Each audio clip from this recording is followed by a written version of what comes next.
अऊज़ु बिल्लाहि मिनश शैतानिर रजीम बिस्मिल्लाहिर रहमानिर रहीम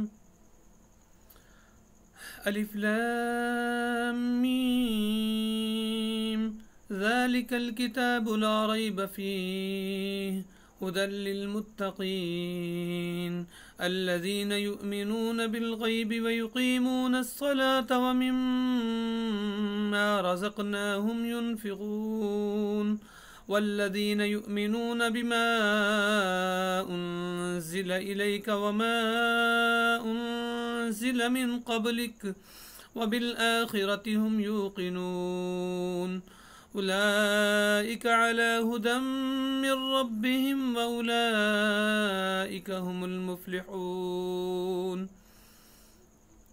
इन्नल्लज़ीन कफ़रू सवाउन अलैहिम अअन्ज़रतहुम अम लम तुनज़िरहुम ला युमिनून ख़तमल्लाहु अला क़ुलूबिहिम व अला समइहिम व अला अबसारिहिम ग़िशावह व लहुम अज़ाबुन अज़ीम।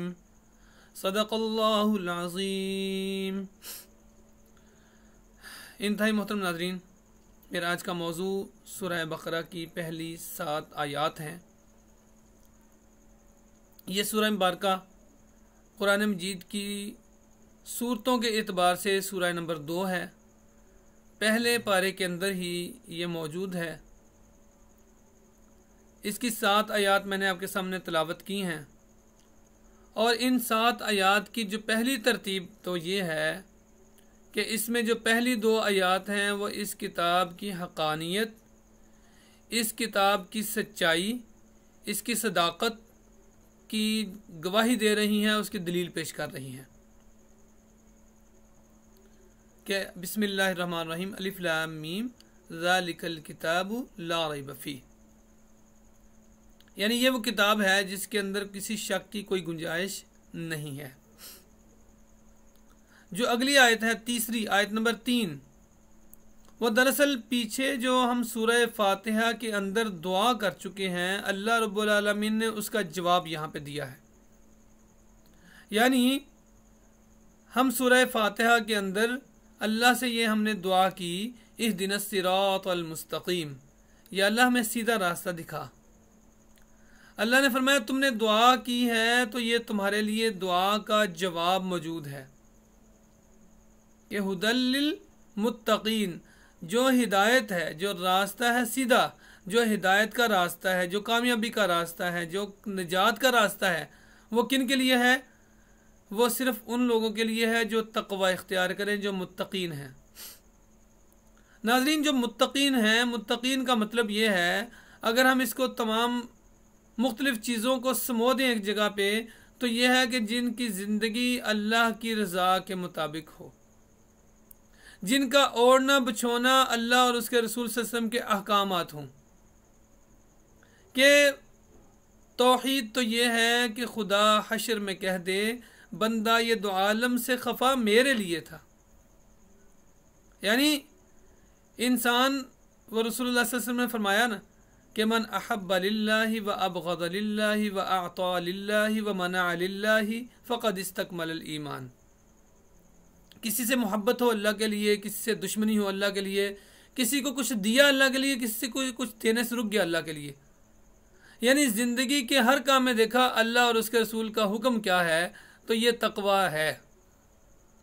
बाकी भी बहुत सारी तशरीहात हैं, लेकिन अगर उनको एक जगह पे समो दें तो यही है कि इंसान ये सोचे कि मैंने ये कदम उठाना है, अल्लाह का हुक्म है कि नहीं है, और ये कदम रखना है, अल्लाह का हुक्म है कि नहीं है। बज़ाहिर ये मुश्किल काम है, लेकिन हकीकत में बहुत आसान काम है। तो फरमाया हिदायत का रास्ता हासिल करने के लिए क्या करना पड़ेगा? तकवा की रविश इख्तियार करनी पड़ेगी।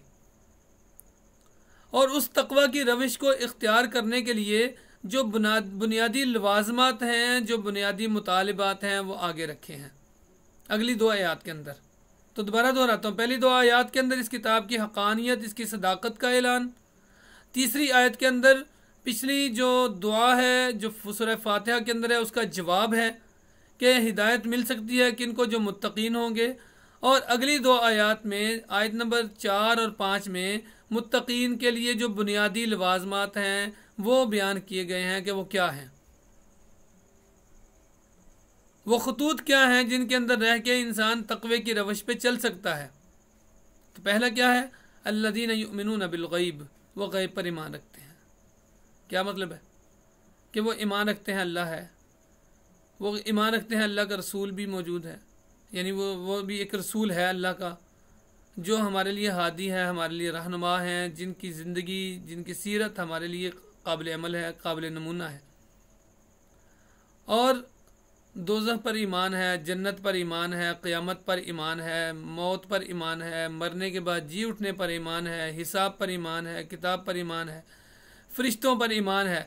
हर उस चीज़ पर ईमान है जिसका अल्लाह ने फरमाया इस पर ईमान ले आओ, और उसको नज़र नहीं आ रही। दूसरी बात, जब इंसान ईमान ले आता है तो फौरी तौर पे उसका मुतालबा क्या है कि अब उसकी इबादत इख्तियार करो, और उसमें पहला काम क्या है कि वह युक़ीमून अस्सलाह, नमाज कायम करते हैं। यानी पहले ईमान लाना है गैब पर, फिर नमाज कायम करनी है।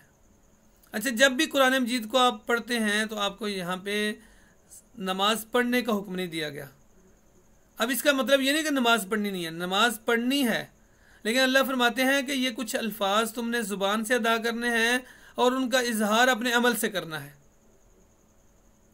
यानी खिरत ने कह भी दिया ला इलाहा तो क्या हासिल, दिलो निगाह मुसलमान नहीं तो कुछ भी नहीं, ये इकबाल ने कहा था। तो दिलो निगाह को भी मुसलमान करना है। तो कैसे कि नमाज क्या कहती है, दो काम करती है, इन्ना सलात तन्हा अनिल फहशाई वल मुनकर, बेहयाई बुरे कामों से रोकती है। मैं नमाज पढ़ के आऊँ साथ फिल्में देखूँ, नमाज पढ़ूँ साथ ड्रामे देखूँ, नमाज पढ़ूँ और मैं मेरी आंखों के अंदर हया ना हो, नमाज पढ़ूँ मेरे दिल के अंदर ऐसे ऐसे ख्यालात पैदा हों और उन ख्यालात को अमली जमा पहनाने के लिए मैं सोच विचार करूँ, तो बेहयाई की तरफ तो मैं चलता रहा, इसको गोया मैंने नमाज कायम नहीं की। फिर नमाज बुरे कामों से रोकती है। बुरा काम क्या है, एक तो ज़ाहिरी बुरे काम है, कुछ बातनी बुरे काम हैं, बुरे अमाल हैं। ज़ाहिरी बुरे अमाल क्या है, मैं साफ़ सुथरा ना रहूँ। ज़ाहिरी बुरे अमाल क्या है, गालम गलोच किसी करूँ। ज़ाहिरी बुरे अमाल हैं, चुगली करूँ, गीबत करूँ, नाप तोल में कमी करूँ, किसी को तंग करूँ, किसी के साथ ज़्यादती करूँ। ज़ाहिरी बुरे अमाल क्या है, मैं शिरक करूँ। तो ये सारे अमाल से नमाज रोकती है। फिर बातनी अमाल बद भी हैं। बुरे अमाल कौन से हैं, मैं गीबत करूँ, मैं तजस्सुस करूँ, मैं किसी के टो में लगा रहूँ, किसी के मतलब बदगुमानी रखूँ, उसके मतलब वसवसे, मेरे बुरे जो वसवसे हैं वो मेरे अंदर आएँ और उनको मैं उनकी पैरवी करूँ। फिर मेरे दिल के अंदर ये हो कि मैं बड़ाई हो, तकब्बर हो, गुरूर हो। तो ये सारे वो काम जिसकी वजह से इंसान अपने आप को दूसरे इंसानों से मुमताज़ कर ले अपने तौर पे, वो सारे बुरे काम हैं। तो इनसे भी रोकती है। तो मैं अगर नमाज भी पढ़ता हूँ और नमाज के अंदर ही मस्जिद के अंदर गालिम गलौज शुरू कर दूँ, मैं नमाज भी पढ़ूँ लोगों से धोखाधड़ी करूँ, मैं नमाज पढ़ूँ वादा खिलाफ़ी करूँ, नमाज भी पढ़ूँ अमानत में ख़यानत करूँ, नमाज भी पढ़ूँ झूठ बोलूँ, नमाज भी पढ़ूँ नाप तोल में कमी करूँ, नमाज भी पढ़ूँ और लोगों से गालिम गलौज करूँ, नमाज भी पढ़ूँ लोगों का हक मारूँ, तो गोया मैं बुरे कामों से बाज नहीं आया। तो क्या है, नमाज कहती है, अल्लाह कहते हैं नमाज कायम करो, यानी इनके तकाज़ों को भी, इसके तकाज़ों को पूरा करो। फिर नमाज पढ़ूँ, नमाज में हर एक हरकत मेरी अल्लाह और उसके रसूल के हुक्म के ताबे है, तो मैं बाहर निकल के अल्लाह और उसके रसूल के हुक्म से अपने आप को आज़ाद कर दूँ। कि मैं कहूँ अब मैं असम्बली में हूँ, यहाँ पे उसका हुक्म नहीं चलेगा, मैं घर में हूँ उसका हुक्म नहीं चलेगा, मैं बाज़ार में हूँ उसका हुक्म नहीं चलेगा, मेरे कारोबार में उसका हुक्म ना हो, मेरे तिजारत में उसका हुक्म ना हो, मेरी माइशत में उसका हुक्मरान हो, मेरी माशरत में, तो गोया मैंने नमाज पढ़ी है, कायम नहीं की। और आखिरी बात फिर इसमें है कि वमिम्मा रज़क़नाहुम युनफ़िक़ून, तीसरी बात कि अल्लाह के दिए हुए रिज़्क़ में से खर्च करते हैं, फिर उसके राह में खर्च भी करो। और तीन, फिर आगे खुसूसियत क्या है कि जो आयत नंबर 5 में है कि वो इस किताब पर भी ईमान रखते हैं, इससे पिछली किताबों पर भी ईमान रखते हैं, और आखिरत के दिन पर ईमान रखते हैं। ये 6 खुसूसियात हैं। इन 6 खुसूसियात के हामिल तक़वा की रवश पर चलने वाले बन जाते हैं। जब ये हो जाएगा तो फिर फरमाया कि उलाइका अला हुदम मिन रब्बिहिम व उलाइका हुमुल मुफ़्लिहून, यही लोग हैं जो अपने रब की तरफ से हदायत पर हैं और यही फलाह पाने वाले हैं।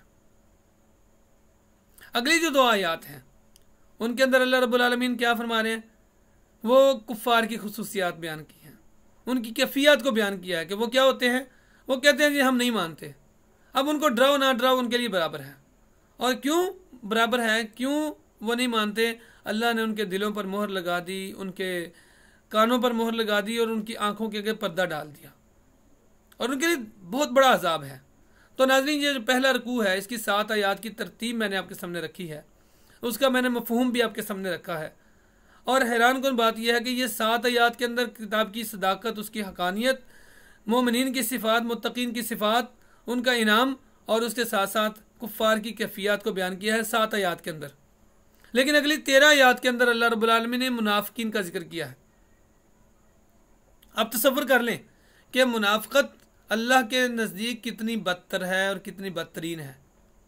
तो नाज़रीन, आइए अपने अमाल का मुहासबा करें, नमाज कायम करने वाले बने, अल्लाह पर सही मानों में उस पर ईमान रखने वाले बने, और अपने कारोबार, अपनी तिजारत, अपनी माइशत, अपने माशरत, अपने दोस्त, अपने अहबाब, अपने ख़ानदान, अपने उठना बैठना, अपना सोचना, अपना चलना, अपना फिरना, और अपना देखना और अपना सुनना और सोचना, ये सब के ऊपर अल्लाह और उसके रसूल की हुक्मरानी कायम कर दें।